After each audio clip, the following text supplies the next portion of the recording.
I just want to add very briefly that Kipra is renowned and respected in this country for very sound formulation of policy. And I want to say that this conference could not have come at a better time. In fact, in my reasoning, it is late. The future of our food security and the existence of our very country is domiciled in the SARS areas. And therefore, this partnership with Kipra to develop policy on the possible interventions to turn the SARS from a food deficit area to a surplus one is the panacea for sorting out not only our food security, but our economy as a country. The ASAL areas have great potential in terms of food production. What is required is infrastructural development, peace and security, and most important, water. So this conference, I'm sure, at the end of this conference, you'll come up with a policy framework of the interventions that are required to put resources in the ASAL's area to support the rest of the country. When we came into office, President William Ruto assigned me the very difficult role of coordinating interventions and efforts to harness food, drugs, water, animal feeds to mitigate the effects of the longest drought in Kenya in 40 years. And I want to say that it was a very humiliating experience. I became the chief beggar on behalf of the country. And in the community where I come from, begging is very demeaning. But I had a job and a boss who said, no, you must do it. So I kept on knocking every door to our development partners, to our international friends, and very sadly, even begging from those who colonized us and whom we chased away from this country. I didn't have a choice. Had we put our mind, the way you have done these 3 days, to coming up with the policy formulation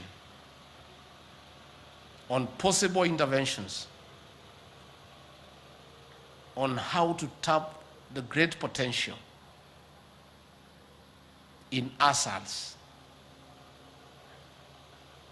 you would have dignified me. Please, I beg you, don't let me beg again next year. Munitafutie heshima hata kama ni kidogo. Hata kama wengine wananidharau, nipate kaheshima tu kidogo. Hii kuombaomba chakula hapana mzuri. Because we have the potential. The lands are vast. The climate is right. The soils are good. All we need is water, roads, security, and the right interventions. And then we don't have to beg again. If you go to Israel, if you go to United Arab Emirates, the climate is the same as in Garissa, as in Mandera, as in Wajir. But go to Dubai and see the transformation. Go to Israel and see the transformation. They are food secure, and I think that is doable. So this conference is very, very, very important, and I really want to thank Kipra, I want to thank ASALS, I want to thank the State Department of Planning for putting these great minds here today. I'm sure at the end of the conference, you'll come up with clear and concrete proposals to engage us in government to see what we can do together to tap that great potential in the SARS areas. I want to take this opportunity to really thank our Cabinet Secretary for SARS, Rebecca Meano, and the PS, Dakota. I think you guys taught him the right things in this campus. And the governors in their SALs counties.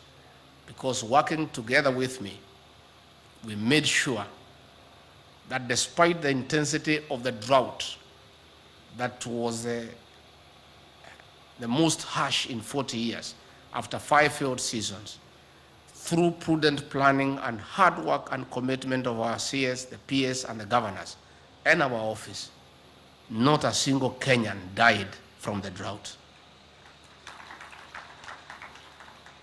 That should never be an achievement, that we are celebrating that nobody died from drought. No.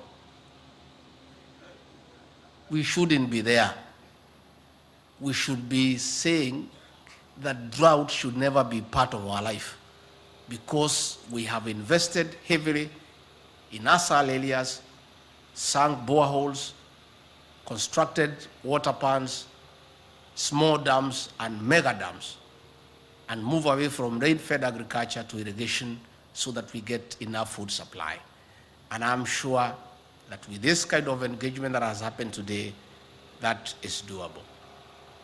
So finally, I want to say thank you, the Honorable Owen Baya, our Deputy Leader of Majority. You guys in Parliament has done us proud last night, and the other night you stayed up to late at night. Mkanyorosha hii watu ya Azimio, mkapitisha finance bill. Na tulikuwa tumewaambia hawa. We had told them. So nimeona hii watu wetu ya for the state wanasema ati Ruto voting machine. There is nothing like a Ruto voting machine. Nobody votes as a machine in Parliament. All the members of the National Assembly who voted for the finance bill are part and parcel of the Kenya Kwanza plan. They were not voting for what William Ruto wants. They were voting for what they believe in, because they are part and parcel of our manifesto. When we were campaigning with these members of Parliament, we promised to do certain things.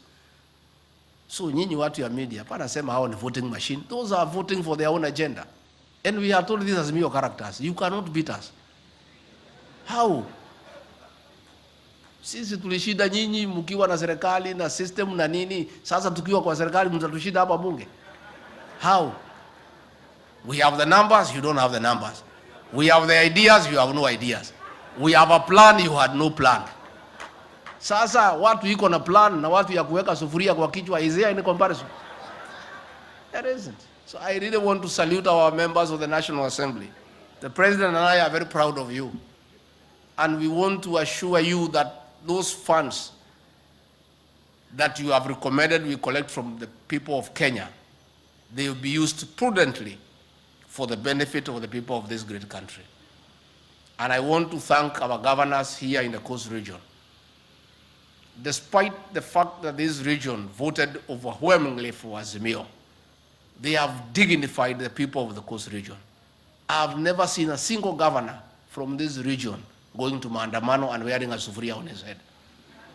Sasa wewe ndugu yangu Mungaro, vile tumependana siku mingi, ningekuona na sufuria kwa kichwa nitasirai. The people of Kilifi will be embarrassed, because these governors know, they know that they need money to develop their counties. This money will come from revenue collected from the people of Kenya. And these governors are realistic. They are real. They know they have a government to run. And that is why they have refused to listen to Mzee Azimio. You see, Raila Odinga, Kalonzo Musyoka, Martha Karua have no government of their own. They don't need any money from anybody to run anything. So where ukiwafuata blindly utazimika peke yako. Because them, they have no obligation to anybody in this country. They are not accountable to anybody in this country. Nobody is asking them for salaries. Nobody is asking them to build roads. Nobody is asking them to build water plants. Then they tell you, tuende maandamano tusimamishe pesa kukuja. Wewe ni governor, you have a budget, you need to pay people, you need to build roads. So utakuwa mjinga kufuata hiyo watu. You know, there was a story in my community, I don't know whether it is here among the Griamas and the other people from here. The hare is a very cunning small animal. Very cunning. Mjanja sana. akadanganya fisi. Amwambia fisi, sasa wewe, hii mabibi zetu wameleta kichwa, na sasa ndio tuwalainishe leo, tuende tuwanyoroshe kabisa, ndio waingie laini, waache ujeuri. Sasa fisi, unajua ni mjinga, akaifikiria ile maneno ni ya ukweli. Yeye akaenda akatafuta kiboko ile kali. Sasa yule sungura akiwa pande ile akatafuta drum. Yeye anapiga pap, alafu mwenyewe analia ngwe, na ni yeye. Sasa fisi akiwa pande ile anafikiria sungura anapiga nani? Bibi. Na yeye akaanza kupiga bibi yake akamuua. Sasa nyinyi magavana mkiambiwa mpinge finance bill, na ile mtu na hana kazi ya kufanya, kazi yake ni kupiga kelele, na wewe uko na wafanyikazi wanakungojea, uko na barabara zinataka zijengwe, mahospitali inataka dawa, wewe utakuwa ni mjinga kufuata mtu ambaye he has no responsibility? Utakuwa wewe ni kama ile fisi umendanganywa na sungura. Kwa hivyo I really want to, in a very special way, appreciate our governors, our 6 governors in this region, for their leadership and for being realistic and knowing that elections are over. They have county governments to run. They work with the national government because we serve the same people for the benefit of the people, not just of this region, but the people of Kenya. So sisi tumeshukuru watu ya Pwani. I was here earlier this week. Tarudi tena na tena na tena. Pia tukifanya kazi tunaendelea kutafuta urafiki. So hii maneno ya urafiki ni mambo ya maana. Tunakaa na nyinyi tu namna hii. Sababu hapo mbeleni mlikuwa saa nyingine mnapotea, mnafuata ile mzee, lakini amekwama. Amejaribu mara 5. Miaka ndio hiyo imesonga. Sasa nyinyi pia muangalie vile Kenya naenda, muone vile mtajipanga. Sisi tuko tayari kujipanga na nyinyi mkitukubali. Hata msitokubali hakuna shida, tutajipanga na wengine na tutafaulu. There's no problem. So, but it is our wish that we work together because it's the right thing to do and you are good people. So, and by we'll be here again and again, tukitafuta urafiki wa watu ya Kilifi, tukitafuta urafiki wa watu ya Pwani. Mimi na rais tunawapenda na tunataka tufanye kazi na nyinyi, na tutaendelea kuja hapa. Mambo ya bandari tumesuluhisha, inaendelea mzuri. Mambo ya bahari tumepanga mzuri. Waziri Mvuri anafanya kazi. There's a lot of interventions in the blue economy, and the economy of this region is moving well under President William Ruto and our government. We want nyinyi pia mrudishe mkono hapo mbeleni, tutembee pamoja so that we can develop this area, we can develop this region as we develop the whole country. So mimi nimeshukuru sana, sitaki kuzidisha kupita hapo. Natakia nyinyi mema, and may this conference be the start of the real transformation of the ASAL areas and the transformation of the Republic of Kenya. May God bless you and bless you abundantly. Asanteni sana.